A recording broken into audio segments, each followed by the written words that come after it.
Hola, ¿cómo están? Bienvenidos a un nuevo programa de El Trámite del canal del Poder Judicial, un espacio donde buscamos en palabras sencillas explicarles ciertas acciones judiciales que se presentan en los tribunales de nuestro país. Hoy estamos en los juzgados civiles de Santiago, acá en la esquina de Amunátegui con Huérfanos, para contarles acerca de lo que es el juicio ejecutivo. Para que ustedes sepan, es este tipo de juicios los que son el 92% de las causas que se ven acá en los juzgados civiles de Santiago. Para eso voy a ir al primer juzgado y los invito a que antes veamos acerca de lo que es un juicio ejecutivo para que ustedes tengan más claro la información que luego les vamos a entregar.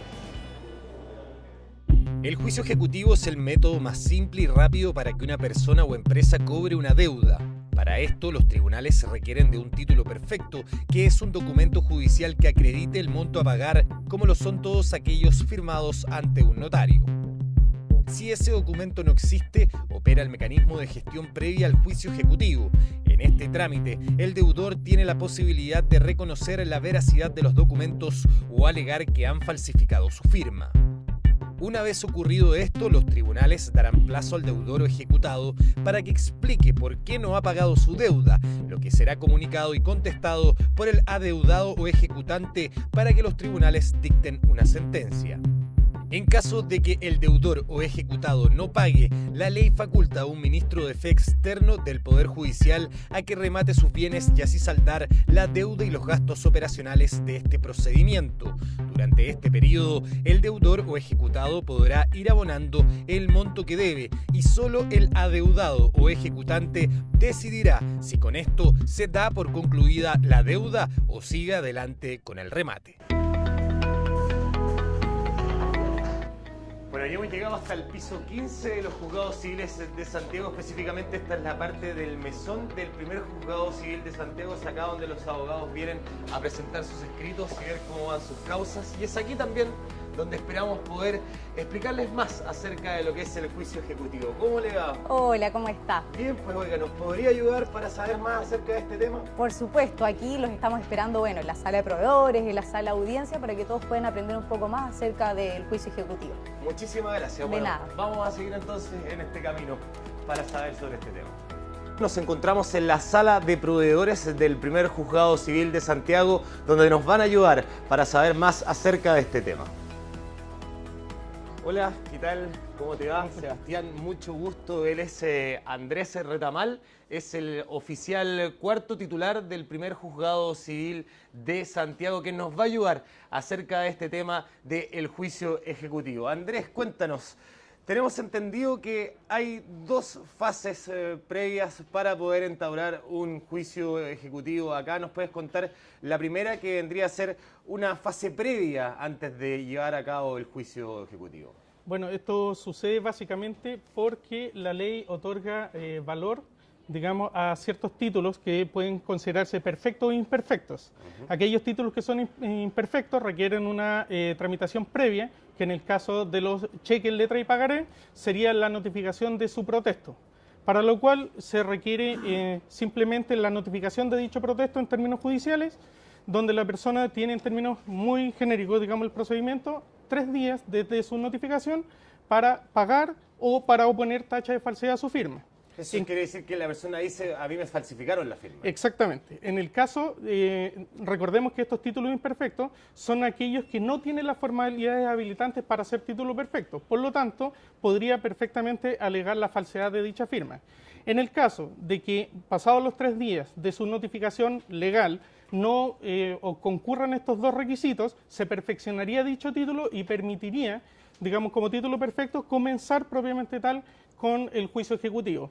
Perfecto, entonces llega para acá la persona, no tiene un cheque nomás, tiene un pagaré o una letra, llega para acá y les dice, bueno, a mí me deben este dinero, ustedes como tribunal lo que hacen es notificarle a la persona que está haciendo el moroso, el que debe la plata, y él tiene un plazo de 3 días para venir a decir, o sí, efectivamente yo debo esa plata o no, acá me falsificaron mi firma.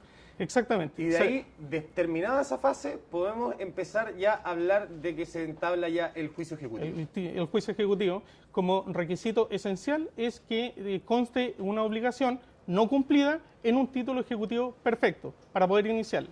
Por lo tanto, aquellos que no son perfectos deben perfeccionarse a través de este procedimiento ¿Y previo. cuáles son los títulos perfectos en ese caso? Bueno, en general son los que establece expresamente el Código de Procedimiento Civil en su artículo 434 y son, en términos muy genéricos, sentencias que se consideren firmes o ejecutoriadas, en escrituras públicas, actas de avenimiento, tenemos también el reconocimiento judicial y algunos títulos digamos personales o títulos digamos que sean reconocidos o mandados a tener por reconocer. O sea, por ejemplo, un cheque que está firmado reconocido ante notario. Tendría que ser. Exactamente. O sea, un una letra reconocido ante notario, ese no tiene que pasar por la fase previa, sino que ese ya directamente va hacia exactamente, el juicio. tendría la calidad de título ejecutivo perfecto para los efectos de la presentación de la demanda.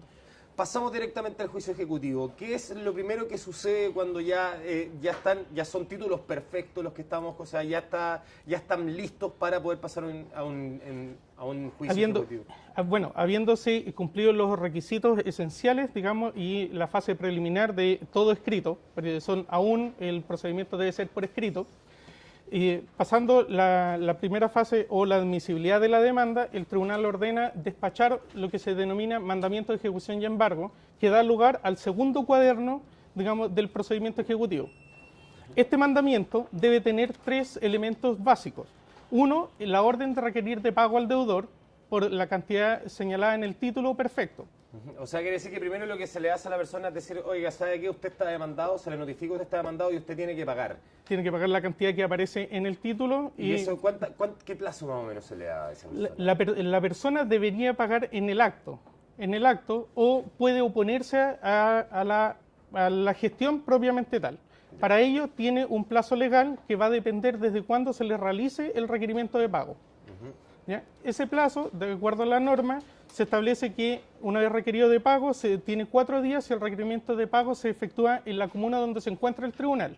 Ese plazo se amplía a 8 días si se notifica dentro de la jurisdicción del tribunal, pero fuera de la comuna donde se encuentra el tribunal. ¿Qué es lo que pasa si en este plazo de 4 días o de 8 días no hay ni pago ni persona que se oponga a esto? Bueno, en ese caso se omite, se debe certificar esa circunstancia y se omite la sentencia y serviría el mandamiento como sentencia propiamente tal para ejecutar a la persona, o sea, para ejecutar sobre los bienes de la persona la deuda que contiene el documento que se está tratando de hacer valer, digamos. O sea, una vez que no suceda esto, que no hubo ni pago ni tampoco hubo oposición, la ley ya tiene la facultad de poder ir y embarcarle las cosas a la persona. Lo que sucede es que el acto de embargo es aquella anotación que se realiza o que puede realizarse inmediatamente desde el requerimiento de pago.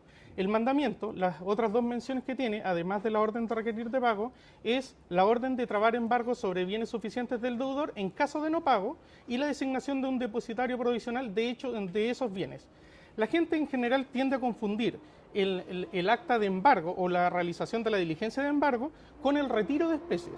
Es una diligencia diferente.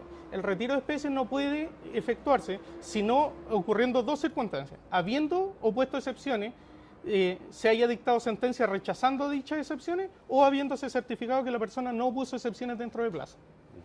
Entonces termina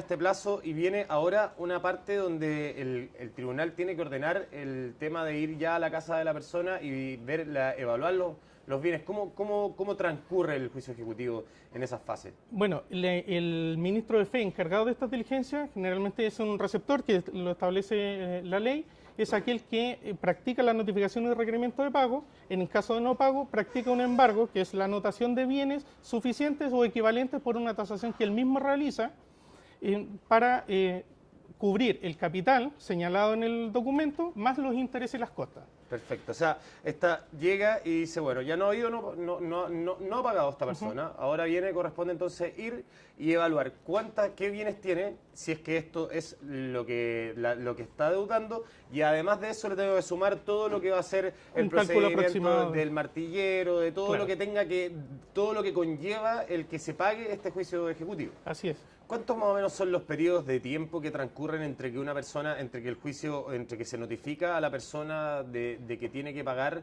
y que ya no pagó y no se opuso tampoco y hasta que se le va a hacer este proceso de embargo?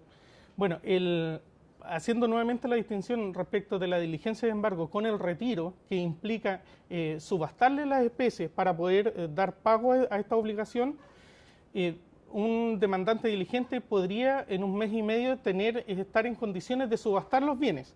Ahora, en la práctica transcurren entre 3 meses y 1 año aproximadamente en que están en condiciones los procedimientos para poder rematar. Y en ese momento en que la persona está en un proceso de remate de sus bienes, ¿esa persona puede pagar la deuda en ese periodo? Sí, por supuesto. O sea, tiene varias formas el ejecutado para evitar la realización o la venta forzosa el de sus ejecutado, bienes. para que la gente entienda, el ejecutado es el demandado. es la persona que está siendo rematado y el ejecutante es la persona que está pidiendo que se le demande. O sea, que el pague. ejecutante o demandante es aquel que está pidiendo el cumplimiento forzado de esta obligación incumplida por el demandado o ejecutado. Ya. ¿Ya?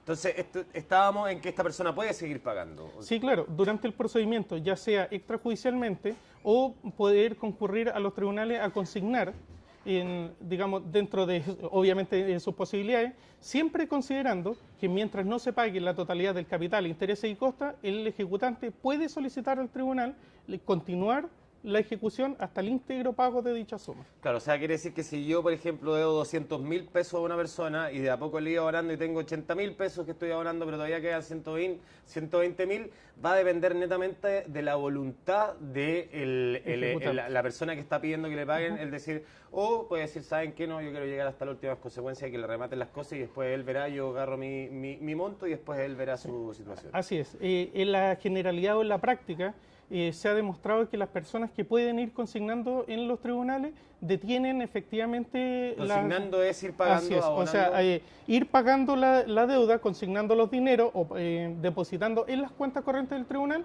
acompañando los comprobantes para tener constancia material de que hayan efectuado dichos pagos. En ese caso, los ejecutantes tienden, en la práctica, a solicitar que se les gire cheque por esas cantidades en vez de pedir que se les siga ejecutando. Por lo tanto, puede ser una salida o una alternativa al pago de las deudas.